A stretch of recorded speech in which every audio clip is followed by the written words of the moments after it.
Hi, everyone. Welcome to Lessons in Leadership. Steve Adubato with my trusted colleague, Mary Gamba. Mary, I haven't asked you this in a while. What the heck are you wearing? This is a blouse. What are you wearing? No, I'm just wearing a boring polka dot tie with one of my regular dark jackets. You have a floral, what is the design? It is a floral design. It's a tan. I know it's your favorite shade of beige. You're not a beige or a brown. I notice the only times you ask me what I'm wearing if I wear a print or if I have something that may have a shade of tan or brown. But I like to mix it up and try some different things. So These are the important things we talk about on Lessons in Leadership. More importantly, someone doing important things.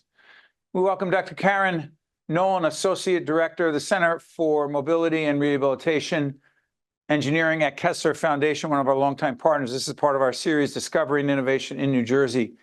Karen, how you doing, my friend? Great. Thank you so much. I'm so happy to be here and see both of you again. Yes, Karen and I, you can see we coordinated our outfits color-wise. I watched your previous podcast, so I knew what, I was feeling the glue to be coordinated. And you realize how bored. I just said to April, our makeup artist, which shade of gray, blue, or black am I wearing today? I know. I love how you always comment on my different outfits, and I'm like, well, it's because they're different. I actually had something else on. It was a black, and it had a little bit of gray in it, but I blended right into the background. So had to Mary, do a quick. we have no more time for goofing off. Let's get serious right now. Hey, Karen, describe your role at Kessler Foundation. So I'm the Associate Director of the Center for Mobility and Rehabilitation Engineering. My primary job is to do research in mobility impairments, post-stroke, and brain injury.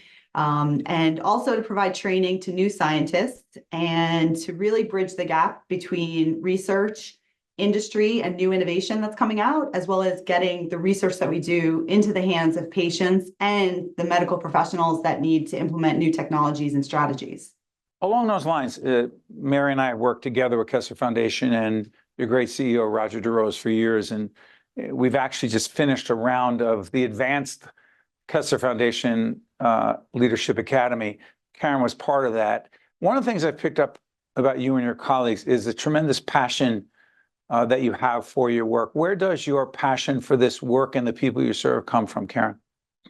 So we love what we do. And we're helping individuals with disabilities. So we're helping people walk again.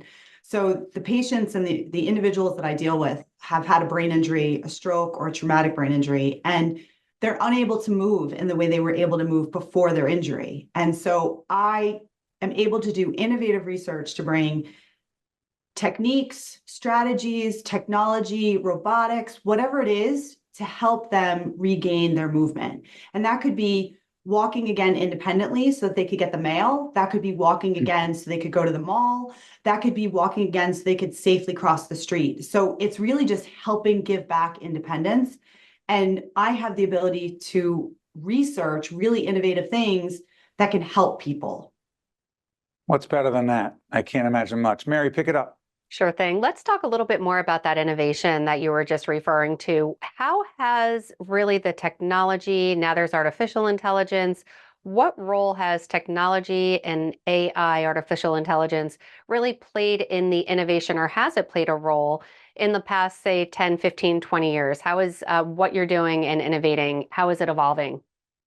So it's amazing because I've actually been at the foundation for almost 19 years. And when we first got there, the strategies for helping people with mobility impairments was really to provide bracing. It was to provide assistance or to provide a compensation for the deficits they have. And now with the new technology, the new way we can use data, what we're really trying to do is provide solutions or recovery. And so we can do that many different ways. We can provide innovative training, which provides people the ability to train more, to get more steps, to get more rehabilitation, to do it in a personalized and very innovative way so that they regain function. Whereas in the past, what we were doing is really compensating for whatever deficits they had. So the innovation that we're using is new technology, new robotics, and we've been applying robotics for about 10 years really successfully in clinical trials. And what we're seeing is recovery of walking function, which really relates to quality of life. So we're able to provide not only feedback to the industry to make that technology better, but we're able to put it right on the unit. So Kessler Foundation is located inside Kessler Institute for Rehabilitation. Right. And we work hand in hand with the clinicians. So many of our clinical trials are right on the hospital unit, getting it right to the bedside, right to the patients, so we can make an immediate impact. Karen, beyond the innovation, beyond the technology, beyond the advancements in the field over this past several years, to what degree is the work you do with people who are dealing with brain injuries, serious traumatic brain injuries, to what degree has it become, or has it always been, personal for you? The people that we work with are amazing. So the patients that we encounter are amazing.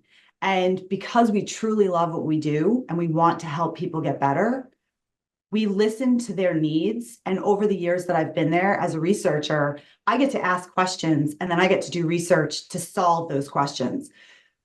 But it's very personal. Give us a such as. So somebody comes in and they're not walking as fast as they'd like to. And so the opportunity comes to give them, and maybe their ankle is not lifting when they walk, which provides, it causes people to trip.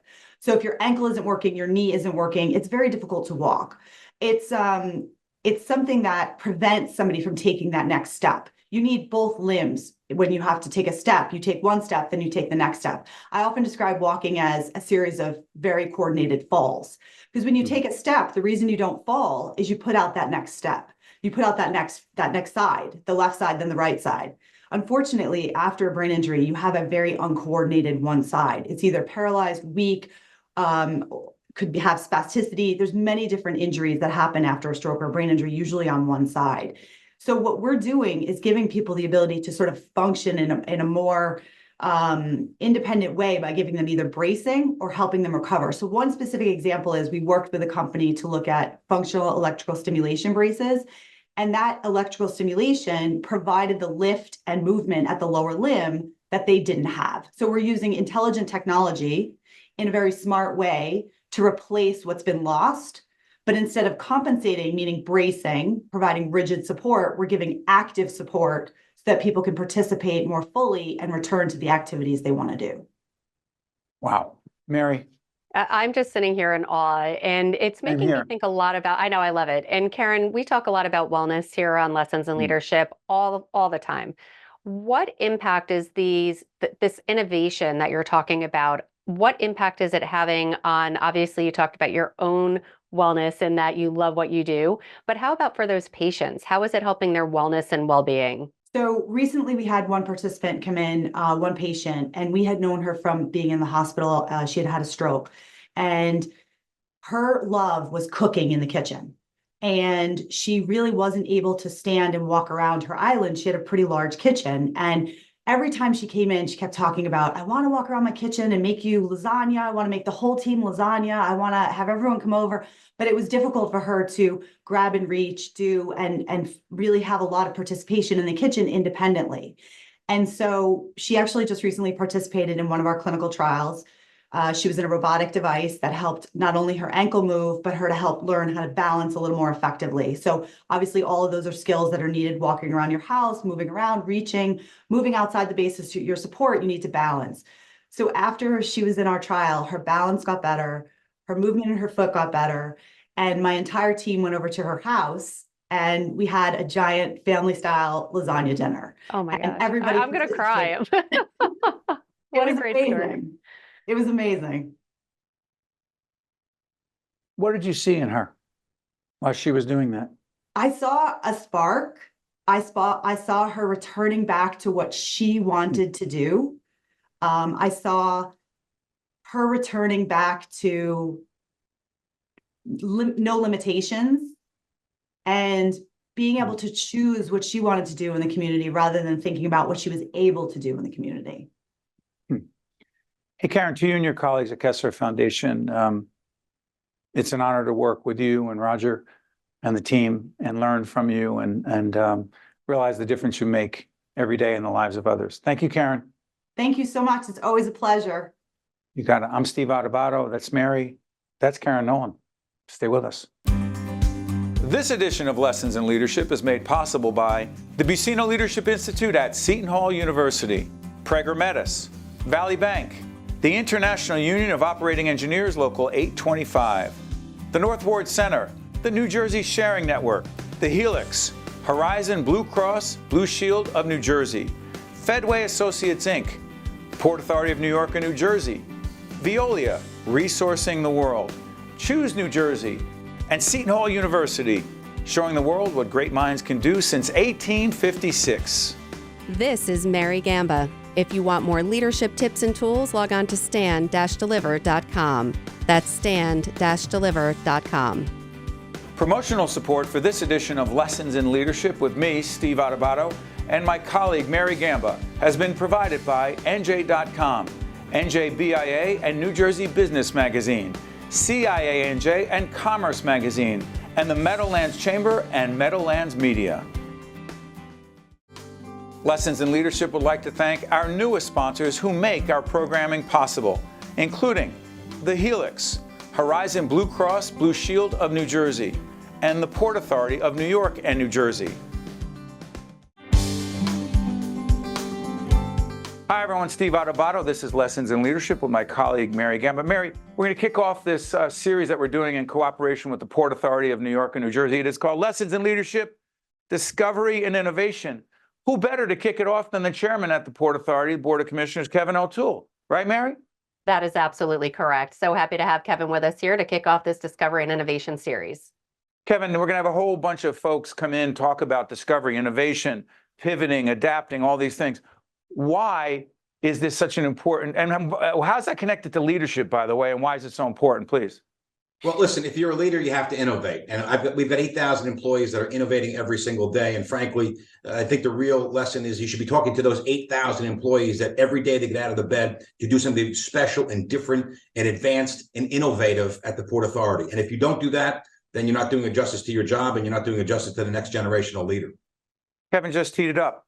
You're going to see leaders, listen to leaders in the not-for-profit world, in the corporate world, in the higher ed community, all sorts of folks discovering, innovating, because it's the only option. As I said in a recent interview we did with Kevin, change is obviously the only constant. When people say, let's keep it the way it is, not happening. So for Mary Gamba and our colleague Kevin O'Toole, the chairman of the Board of Commissioners at the Port Authority of New York and New Jersey, this is Lessons in Leadership, Discovery and Innovation.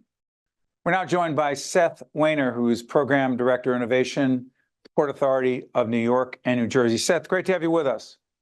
Thanks, Steve. It's a pleasure to be here. And thank you for joining us on this series of Discovery and Innovation in New Jersey. Talk about your role at the Port Authority. Yeah, as the Program Director Innovation for the Port Authority, I co-lead what we call our Innovation Hub. This is a big dotted line organization that really spreads out throughout our various units, our businesses, including the airports, the bridges and tunnels, the path system, et cetera. And we work on trying to find new ideas and new ways of doing business and try to introduce those ideas into our traditional work. We try to focus on a few things that we think will have real transformational impact. Things like autonomous vehicles, artificial intelligence, electric flight, and sustainability. You mentioned a couple of different areas. Give us a tangible example of the outcome of the research and the work that you and your colleagues are doing in this area. Yeah, one of the major results of doing this kind of work, and we're just starting off our third year, we're partway through our third year now, is the cultural transformation, which is very important, right? Trying to get people to think differently, trying to feel comfortable trying new things in their work. But on a practical level, we're really pushing the envelope with what's possible using technology. So we have a few programs using artificial intelligence focused on things like trying to make sure we know in real time what's going on path cars, and maybe even get into a place where we can predict what's going on with path cars that might, the air conditioner breaks and it gets a little hot in there. We'd like to know that before it happens, ideally.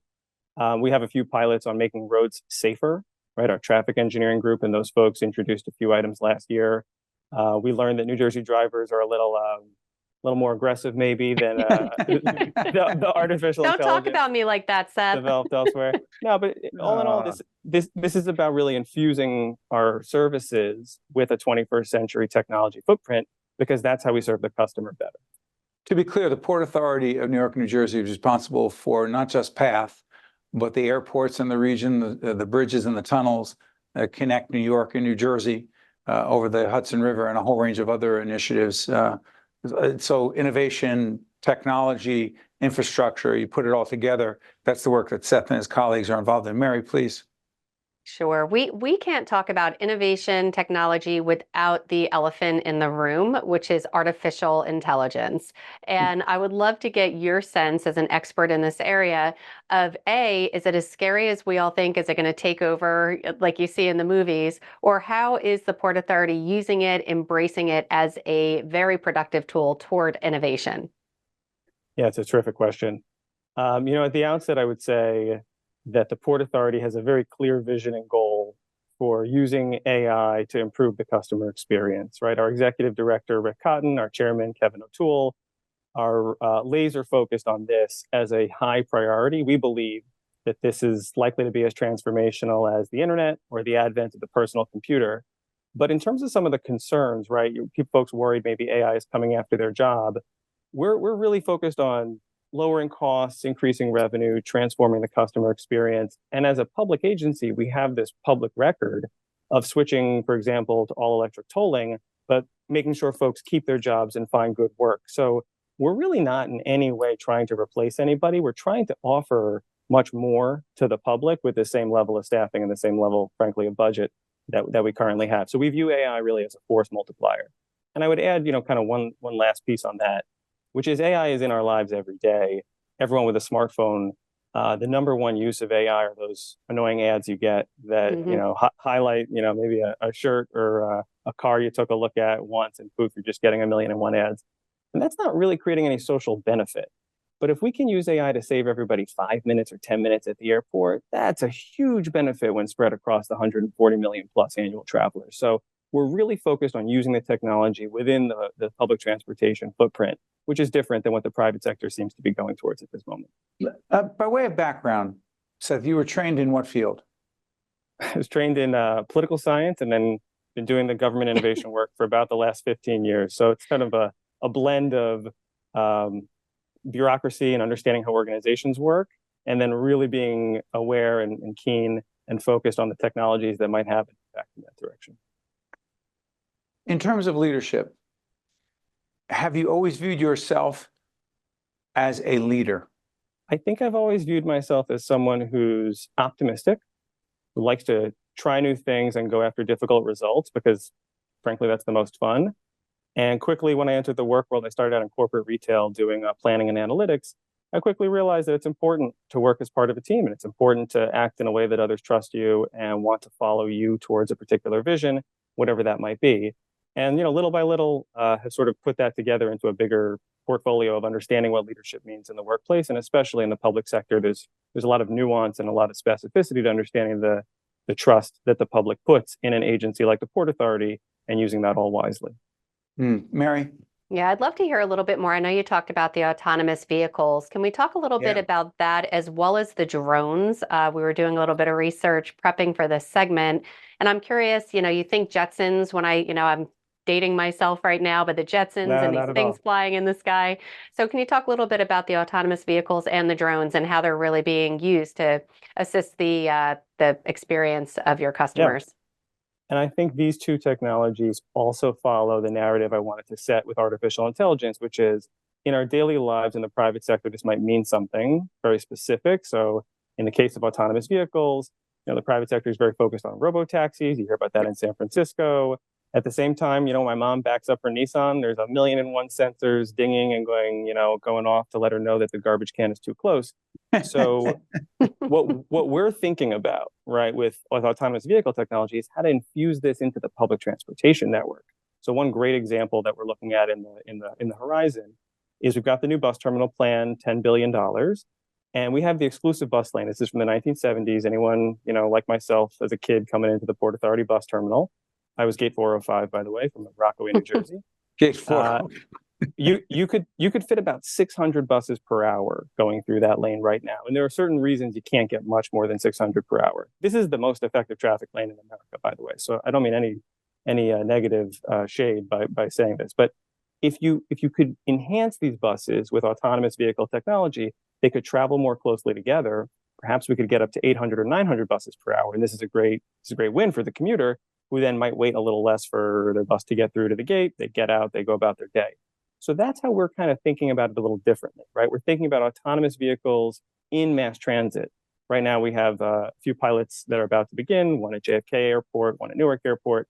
These are like fifth pilots focusing on how to move the customer, maybe that last mile to the air train, or maybe get them to the terminal if the air train's a little further away as we begin to redevelop the various airports. So I just want to frame that as the difference, which is we're not focused on sedans for rich folks that drive themselves so you can fall asleep on your way to work. We're focused on how to get the traveling public to where they're trying to go a little safer, a little faster than it was before. So that's a fun one. Drones also following a very similar arc. So our interest in drones is around the middle mile. So the middle mile is how shippers and logistics centers ship from one warehouse to another. And we think this is a potentially exciting place to look. We're not focused on sort of retail and drones flying through the sky and landing on your roof. That's not really our headspace. But if there's a way that the Port Authority could develop this into the future to give an opportunity for goods to get to Brooklyn from New Jersey a little faster, or to Manhattan from points in New Jersey faster, that's been the mandate for the Port Authority for 100 years. That's right. Right. That's sort of baked in with where we are. And you didn't date yourself at all with the Jetsons analogy. There's actually a great company out there we're always staying in touch with called Elroy, named for the kid. Oh, That's right. great. So you saw we've signed with Skyports. They're helping us kind of look into this. Skyports is doing mail delivery in Scotland. They're doing ship to shore work in Singapore. They have a wonderful track record of both safety and public sector use cases. So we're working with them, and it's very exploratory, right? Part of the work with the Innovation Hub is starting really early, starting to bake this into the process of our thinking as we develop over the next 100 years. important stuff. Really important stuff. Moving, it sounds so simple. Let's move people back and forth from New York and New Jersey and around that's where it begins to be complicated. And so Seth and his colleagues are involved in it every day. Seth, appreciate you joining us. Thank you to you and Rick Cotton, your executive director, and our longtime friend, the chairman of the Port Authority of New York and New Jersey, Kevin O'Toole, who introed this segment on lessons in leadership. Thank you, Seth. Thank you, Steve. You got it. Stay with us. We'll be right back. Promotional support for this edition of Lessons in Leadership with me, Steve Adubato, and my colleague, Mary Gamba, has been provided by NJ.com, NJBIA and New Jersey Business Magazine, CIANJ and Commerce Magazine, and the Meadowlands Chamber and Meadowlands Media. Lessons in Leadership would like to thank our newest sponsors who make our programming possible, including The Helix, Horizon Blue Cross Blue Shield of New Jersey, and the Port Authority of New York and New Jersey. Welcome back to Lessons in Leadership, and Steve and Mary. Hey, Mary, let's do the thing that we prepare for and very rarely ever get to. It's the leadership quotes, the inspirational quotes that we think are interesting, right? That's exactly right. And I always love to see, I give you a list and I always like to see which one you like. So you go first and I'll go. Okay. I was debating a few of these, but the Winston Churchill one I always like. Success is not final. Failure is not fatal.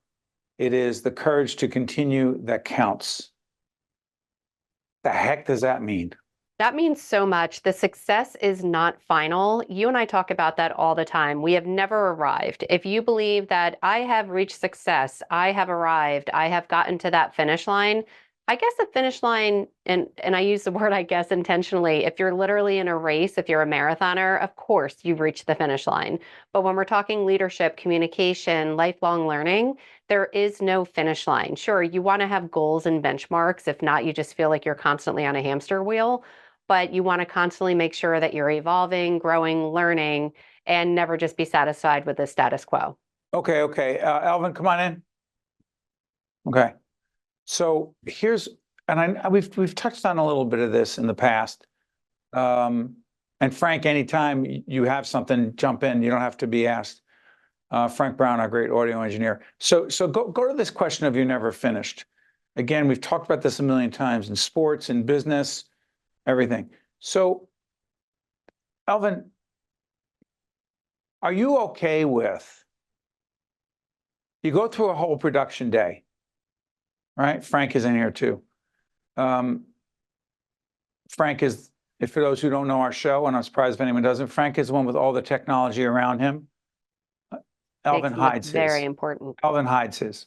So Elva's our director, Frank is our audio engineer. So here's the thing. You go through a production day. We did one recently on our public television side with the Caucus Educational Corporation. This was great. Everybody's congratulating themselves. This was great. This was great. We had a new producer it was her first day, and she did a great job. And very quickly, I was making notes as to what needed to be done differently next time and what needed to be improved. Elvin, let me ask you something. Shouldn't I wait to do it? Shouldn't I hold off? Why can't I just say, great job, everyone. That's it. We're done. We're there. What's the need? A, what's the need to do that? Because I'm not going to stop doing it. B, are you okay with it? I'm definitely okay with it because at least now everyone knows what happened for the day instead of holding off and putting it in an email. So I think at the end of the day, it's great to either encourage everyone for the great day or let them know where we went wrong so it doesn't happen again. Or both. Listen, it could be a great day, right, Frank? It could be a great productive day, but there are a couple things that need to be improved upon. Why is it? Oh, Steve, why do you have to do that? We just had a great day. Like, why are you putting that negative bent on it? And I'm like, no, we were fine, but we need to improve. Go ahead, Frank. Isn't that what sports teams do every day? It's called a recap. I mean, you recap just so you can prepare for the next one. The bottom line is there's nothing wrong with that quick recap because you've had a great day. That just some negative thoughts or negative things that need to be addressed don't make it a bad day. Is it negative, Frank? It doesn't put a damper on it. It's not negative. No, it's being proactive for the next time. That's all. It's constructive criticism. I'm sorry, Frank. And to Frank and Elvin and Mary, I do it in real time. And this is hard. I said this to one of our new producers the other day. I said, listen, I do it in real time because it's happening when it's happening. And I know the book on leadership, not mine, others say, do it in private. We've had this conversation a million times.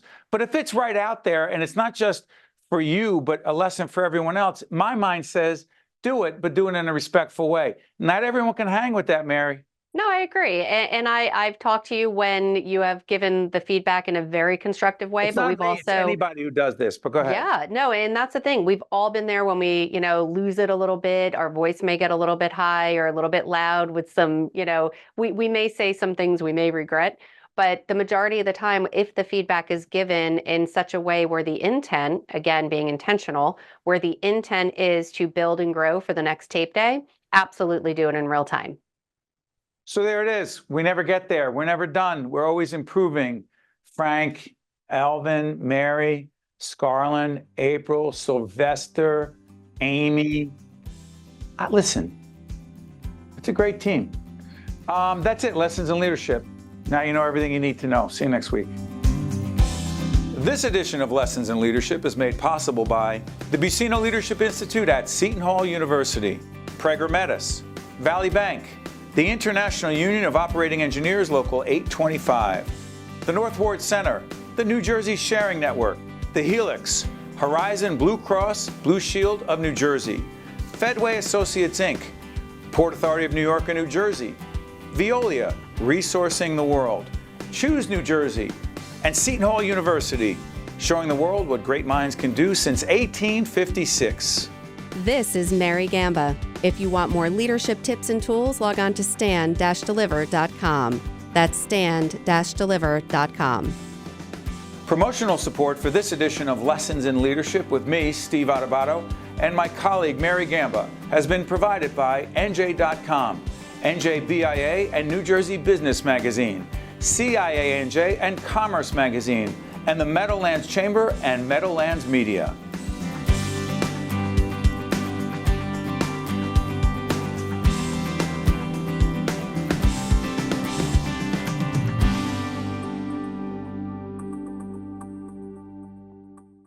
Life is unpredictable.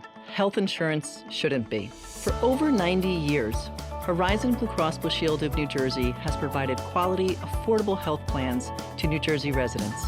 We have served generations of New Jersey families and businesses and are committed to driving innovations that put you at the heart of everything we do. Our members are our neighbors, our friends, and our families. We're here when you need us most. Horizon, proud to be New Jersey.